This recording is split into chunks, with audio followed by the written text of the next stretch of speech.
اجلاس یہ ایک بہت ہی اہم بات ہے کہ آپ کے درمیان آنے سے قبل کلکتہ میں ٹھنڈیوں کا موسم چل رہا ہے، بلکہ ساری جگہ پر ٹھنڈیاں آ چکی، لیکن جیسے ہی جلسے میں انٹر ہوئے لگتا ہے بہت گرمیوں کا موسم ہے۔ باہر کا ٹیمپریچر الگ ہے، اندر کا ٹیمپریچر الگ ہے۔ تو اسی لیے میں کہتا ہوں باہر کا ٹیمپریچر دیکھ کر کے کوئی ہمیں ہلکا بھی نہ سمجھ لے۔ ایمان والوں کا جو اندر کا ٹیمپریچر ہوتا ہے وہ 100 ڈگری سے زیادہ کا ہوتا ہے۔ یہ ابھی باہر کوئی جا کر کے دیکھ کر کے آئے، سخت ٹھنڈیاں ہوں گی اور ہوائیں بھی چل رہی ہیں، لیکن جلسے میں لوگوں کو گرمی اتنی ہو رہی ہے کہ فین کی ضرورت محسوس ہو رہی ہے۔ بس اسی کو برقرار رکھو، باہر جیسی بھی ٹھنڈی ہو اندر گرمی باقی رہنا چاہیے۔ اور یہ گرمی ایسی ہے جس کو اقبال نے کہا ہے، اقبال نے کہا تھا اسی گرمی سے دنیا خوف زدہ ہے، یہ فاقہ کش موت سے ڈرتا نہیں ذرا، روح محمدی اس کے بدن سے نکال دو۔ انگریز یہ کہا کرتے تھے ان کے اندر جو روح محمدی ہے، عشق مصطفیٰ ہے، یہ جب تک باقی رہے اسے 1000 ٹکڑوں میں بدل دو، پھر سے یہ جمع ہو ہی جاتا ہے۔ عزیزان گرامی، ہماری تاریخ کا راز، ہماری تاریخ پر بڑی بڑی پی ایچ ڈیاں ہوئی ہیں، بڑے بڑے لوگوں نے اپنے مقالات لکھے اور تاریخ لکھی ہے۔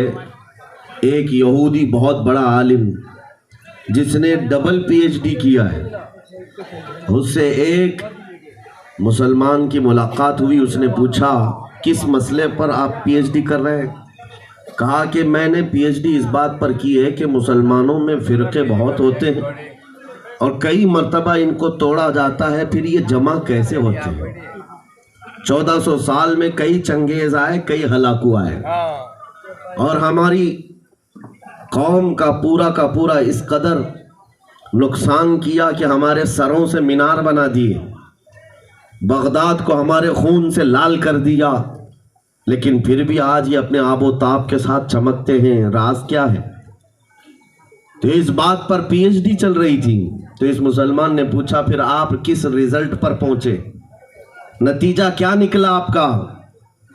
اس نے کہا میں نے دیکھا کہ کئی مرتبہ ان پر حملے ہوئے، ان کو بے گھر کیا گیا، ان کو وطن سے نکالا گیا، ان کے مال لوٹ لیے گئے، ان کے بچوں کا قتل ہو گیا، بہت مرتبہ تاریخ میں ایسا ہوا، لیکن ایک چیز ہے جو انہیں پھر سے جمع کرتی ہے، وہ نام محمد ہے،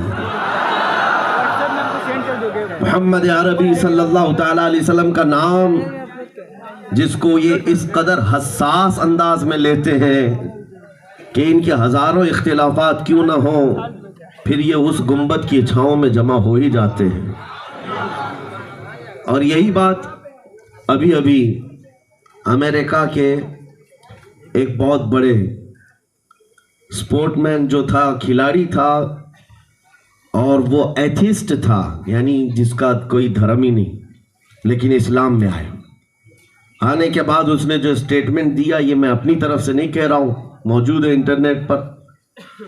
اس نے کہا میں نے دنیا میں یہ سوچا تھا کہ کوئی مذہب صحیح نہیں ہوتا، ہم کو آزاد جینا چاہیے، لیکن مجھے میری فکر نے یہاں تک پہنچایا، میں نے دیکھا ہزاروں برائیاں ہیں دنیا میں، تو کچھ تو اچھا ہوگا، جب برائی ہوتی ہے تو اچھائی بھی ہوتی ہے۔ تو کہتا ہے میں برائیوں کے خلاف دیکھتا گیا کہ اچھائی ہے کہاں، تو مجھے میرے سفر نے اسلام کی منزل پر لا کر چھوڑ دیا۔ اب سنو وہ کیا کہتا ہے، جو بات ہے، اس نے ہنس کر کے ایک اسٹیٹمنٹ دیا تھا کہ مسلمان بڑے غریب ہوتے ہیں، بہت ساری جگہوں پر یہ ان ایجوکیٹڈ بھی ہیں، اس دور میں جب ان کو پوری دنیا اپنے ٹارگٹ پر رکھی ہے، لیکن ایک چیز میں نے ان کے اندر دیکھی ہے، ایک چیز دیکھی ہے عیسائی بھی ہیں اس دنیا میں، یہودی بھی ہیں، وہ بھی نبیوں کو مانتے ہیں، لیکن ایسے آزاد خیال ہے کہ کوئی اگر عیسائی حکومت، کرسچن حکومت ہے اور وہاں پر جا کر کوئی عیسیٰ علیہ السلام کے خلاف کوئی تختی لکھ کر کے گھوم رہا ہو، نعوذ باللہ کوئی گستاخی کر رہا ہو، تو وہ دیکھیں گے اور چل پڑیں گے۔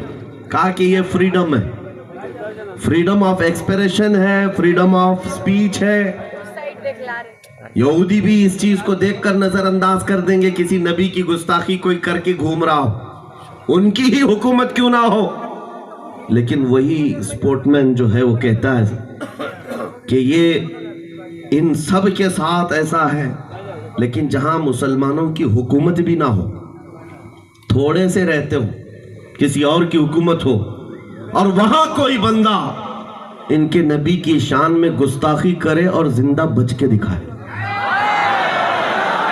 یہ میری بات نہیں ہے، یہ مشہور آدمی کہہ رہا ہے امریکہ کا، جہاں تھوڑے سے مسلمان بھی رہتے ہو اور پھر ان کے نبی پاک کی شان میں گستاخی کر کے وہ آزاد گھومتا ہو، ایسا پاسبل نہیں ہے۔ گستاخی کرنے والے کر جاتے ہیں، لیکن زندگی بھر منہ چھپا کر جینا پڑتا ہے۔ کئی ایسے بڑے بڑے آئے کتے اور منہ چھپا کر پوری زندگی گزار کر چلے گئے۔ ڈر کس بات کا ہے؟ ڈر اس بات کا ہے کہ 4 چھوٹے مسلمان بچوں کا بھی وہ سامنا نہیں کر پاتے، اس لیے کہ یہ اللہ کی طرف سے دیا ہوا رعب ہمارے بچوں میں بھی ہے، ہماری امت میں بھی ہے، آج بھی موجود ہے کہ گستاخی کرنے والا گوفے میں بیٹھ کر کر سکتا ہے، مجمع میں آنا یہ مردانگی کا کام ہوا کرتا ہے۔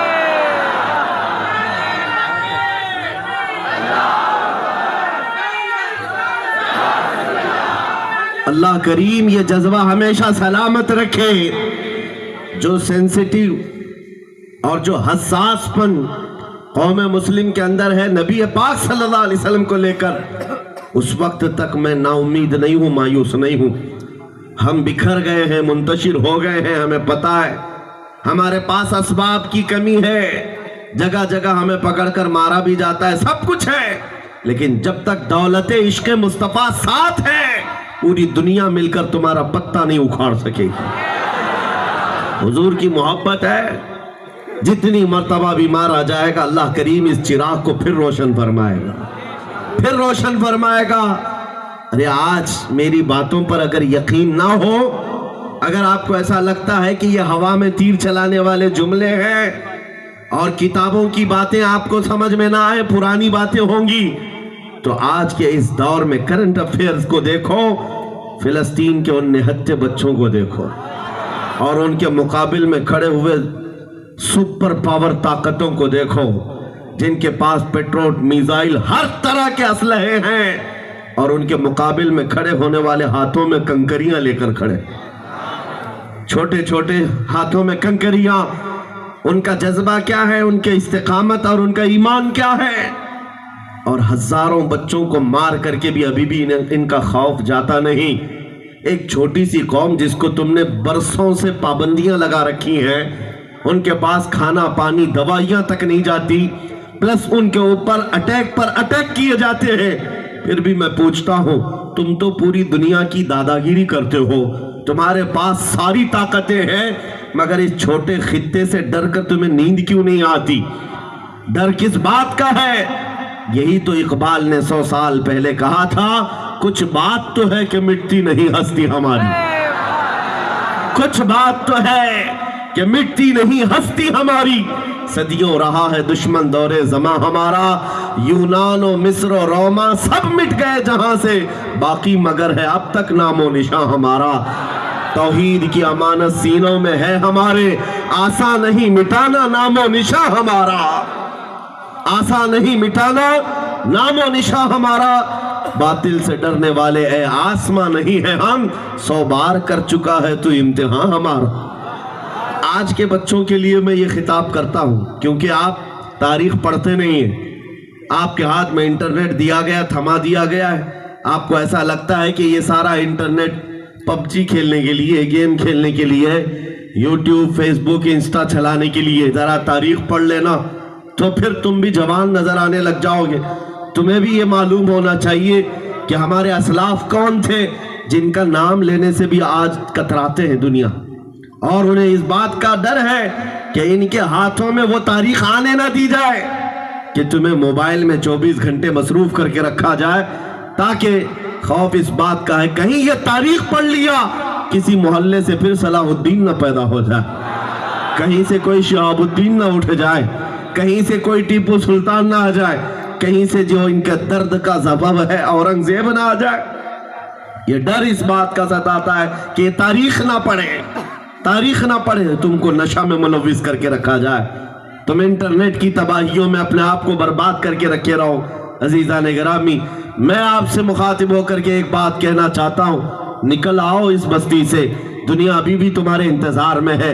اللہ کریم قرآن میں فرماتا ہے وَلِلَّهِ الْعِزَّةُ وَلِرَسُولِهِ وَلِلْمُؤْمِنِينَ، عزت تو اللہ کی ہے، عزت تو رسول کی ہے، عزت تو ایمان والوں کے لیے ہے۔ اور اللہ کریم فرماتا ہے وَكَانَ حَقًّا عَلَيْنَا نَصْرُ الْمُؤْمِنِينَ، ہم نے اپنے اوپر لازم کر لیا ہے، مدد کریں گے تو ایمان والوں کی مدد کریں گے۔ جب تمہارے پاس اتنی ساری باتیں ہیں موجود، اللہ کی مدد آئے گی تو پھر ڈرے سہمے جینے کی کیا وجہ ہے؟ اس طرح کی زندگی گزارنے پر مجبور ہونے کی کیا وجہ ہے؟ نکل آؤ، اور عزت جو آج بندے، آج جو نوجوان ماڈرنیٹی میں ڈھونڈ رہے ہیں، ماڈرنزم میں ڈھونڈ رہے ہیں، ان کو ایسا لگتا ہے بالی ووڈ اور ہالی ووڈ کے پیچھے بھاگنے پر سٹار بن جائیں گے، خاک سٹار بنیں گے۔ وہاں کا حال تو یہ ہے جوانی ختم ہو گئی تو ریٹائرمنٹ مل گیا، اور جب چہرے پر چھریاں پڑ گئی، کمر ٹیڑھی ہو گئی، تو اب وہ پردے میں ناچنے والا نہیں ہوگا، دنیا دوسرا ہیرو ڈھونڈ لیتی ہے۔ وہاں بڑھاپا آ گیا تو اسے سائیڈ بٹھا دیا جاتا ہے، صرف اور صرف جوانی کا غازہ چمکاتا ہے، اور جوانی کی خوبصورتی کو لوگ ہاں ہاں کرتے رہتے۔ لیکن جیسے جوانی ختم ہو گئی، عزت بھی چلی گئی، ڈیوٹی بھی چلی گئی، ریٹائرمنٹ کی ایک مشکل زندگی گزارنی پڑتی ہے، اس کو عزت کہاں کہا جاتا ہے؟ لیکن آؤ، مصطفیٰ کریم صلی اللہ علیہ وسلم کے قدموں میں جو بندہ جتنا بوڑھا ہوتا ہے اتنی عزت اس کی بڑھتی چلی جاتی ہے۔ کیا آپ نے، ہو سکتا ہے یہاں وہ آنکھیں ہوں گی جو حضور تاج الشریعہ کو دیکھی ہوں گی، اعلیٰ حضرت عظیم البرکت کے اس جانشین کو دیکھی ہوئی آنکھیں ہوں گی، 75 سال کی عمر میں جو حسن و جمال لے کر کے وہ بکھیرنے اپنے مریدوں کے درمیان آتے۔ قسم خدا کی میں کہہ رہا ہوں، 1,00,000 جوان ایک طرف بٹھاؤ، ایک طرف جانشین اعلیٰ حضرت کو بٹھاؤ، 1,00,000 کی طرف تمہاری نظریں نہیں جائیں گی، اس ایک حسین چہرے کی طرف نظریں اٹھیں گی۔ وجہ کیا ہے؟ یہ حسن و جمال پاؤڈر لالی میک اپ کا نہیں ہے، میرے مصطفیٰ کے قدموں سے ملا ہوا ہے، عزت رسول اللہ کے قدموں میں ہے۔ اسی لیے اقبال نے کہا تھا آبروئے ماں زنا میں مصطفیٰ، ہم سب کی عزت و آبرو مصطفیٰ کے نام سے ہے، حضور پاک کے نام سے ہے۔ اگر اس نام کی تم نے حفاظت کی تو اللہ تمہاری عزت کی حفاظت فرمائے۔ اگر حضور پاک کی عزت محفوظ ہے، ہم سب کی عزت محفوظ ہے۔ لیکن کوشش یہ بھی ضروری ہے، ہمارے اندر اتنا حساس پن ہونا چاہیے کہ ہم ہر چیز کو کمپرومائز کر لیتے ہیں، برداشت کر لیتے ہیں، لیکن نبی پاک صلی اللہ علیہ وسلم کی عزت کے خلاف کبھی برداشت نہیں کرتے۔ تاریخ کی سچائیاں یہ بتاتی ہیں، ہماری تاریخ یہی ہے۔ ایک صاحب جو ڈپارٹمنٹ سے تعلق رکھتے وہ مجھ سے کہہ رہے تھے مولانا آپ اتنا زیادہ ایگریسیو کیوں بولتے ہیں، بھڑکاؤ بھاشن لگتا ہے۔ اگر سچی بات کہنا بھڑکاؤ بھاشن ہے تو آپ سنتے رہو۔ حضور پاک صلی اللہ تعالیٰ علیہ وسلم کی محبت میں بات کرنا، ہم بھڑکاتے نہیں ہیں، سوئے ہوئے دلوں کو اٹھاتے ہیں، بات صرف اتنی ہے۔ انہوں نے ہم سے کہا کہ آپ ہی کیوں بولتے ہیں اتنا زیادہ؟ ہم نے ان کو ایک مثال دی تھی، بڑے صاحب تھے، حکومت کے کارندے تھے۔ ہم نے کہا اگر آپ کو کسی نے کہا تمہاری ماں بدکار تھی تو آپ کو کیسا لگے گا؟ وہ کرسی چھوڑ کر کھڑے ہو گئے، کہا میں تو آپ سے اچھی بات کر رہا ہوں، آپ میری ماں پہ چلے گئے۔ میں نے کہا ایگزامپل دیا، میں نے مثال دیا، گالی نہیں دیا۔ کہا میری ماں پر آپ مثال کیوں دے رہے؟ میں نے کہا آپ کو اپنی ماں کے خلاف مثال دینا بھی برداشت نہیں، تو سنیے کان کھول کر، مسلمانوں کے لیے جذبات یہ ہے، کروڑوں ماں سے زیادہ مسلمان اپنے نبی سے محبت کرتا ہے۔ ماؤں کی محبت اپنی جگہ پر، لیکن ہمارے لیے ایمان ہے۔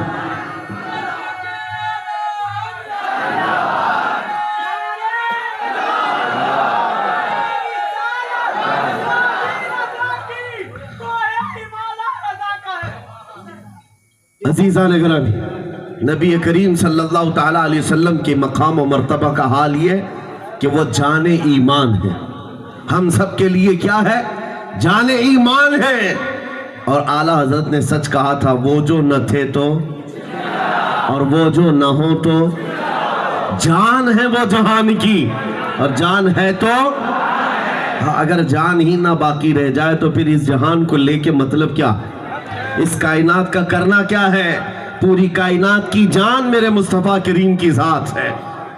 اور صحابہ اکرام کی وہ مثالیں میں آپ کے سامنے رکھتا ہوں۔ عزیزان گرامی وقار، احد کے میدان میں شیطان نے ایک افواہ پھیلائی تھی کہ محمد الرسول اللہ صلی اللہ علیہ وسلم کا انتقال ہو گیا، حضور پاک کو شہید کر دیا گیا۔ یہ افواہ پھیلی، صحابہ کی محبت ایسی تھی کہ ان کے ہاتھوں سے تلواریں چھوٹ گئی، سب چھوٹ گئی، وہ جہاں تھے وہیں کھڑے رہ گئے۔ اس بنیاد پر کئی صحابہ کی شہادت ہوئی ہے، 70 صحابہ شہید ہوئے میدان احد میں۔ لیکن ان کے دل کے اندر کیا بات تھی؟ جب ان سے کہا جاتا اٹھو آگے بڑھو، تو وہ کہتے کہ جب اللہ کے رسول ہی نہیں ہے تو پھر جینے کا مطلب ہی کیا؟ اس کے بعد زندگی کسے کہا جاتا ہے؟ نبی پاک صلی اللہ تعالیٰ علیہ وسلم کے ساتھ ہم تھے۔ عزیزان گرامی وقار، وہ ہر شے میں مصطفیٰ کریم صلی اللہ علیہ وسلم کے جلوے دیکھتے تھے۔ آج امت کا حال یہ ہے کہ ہم محبت کے دعوے کرتے ہیں، لیکن ہماری آنکھیں آج بے حیا ہو گئی، ہم کسی اور چیز کو دیکھ کر رات گزار رہے ہیں۔ آج ہمارے دلوں کے اندر نفسانیت غالب آنے لگ گئی۔ حضور کی محبت سب کے سینے میں موجود ہے، لیکن اسے میدان میں لے کر اتار کر دکھانا نہیں چاہتے۔ تمہیں داڑھیوں سے نفرت کیوں ہوتی ہے؟ تمہیں ٹوپیوں سے الجھن کیوں ہوتی ہے؟ تمہیں حضور کی سنتوں سے الجھن کس بات کی ہے؟ تم ڈرتے ہو کہ میں سیکولر بن کر کے گھوموں گا، میں ایک سیکولر آدمی بن کر کے رہوں گا، ماڈرن مجھے دنیا کہے۔ تمہیں اپنے چہرے پر حضور کی سنت پسند نہیں ہے تو پھر کس محبت کا دعویٰ کرتے ہو؟ یاد رکھو، اگر تم نبی پاک صلی اللہ علیہ وسلم کی سنت پر عمل نہیں کرو گے تو پھر کسی اور سے کس بات کی امید ہے؟ دوسروں سے کس بات کی امید ہے؟ آؤ اے نوجوانوں، یہ عزم کر کے اٹھو کہ انقلاب آئے گا تو ہمارے عمل سے آئے گا انشاءاللہ۔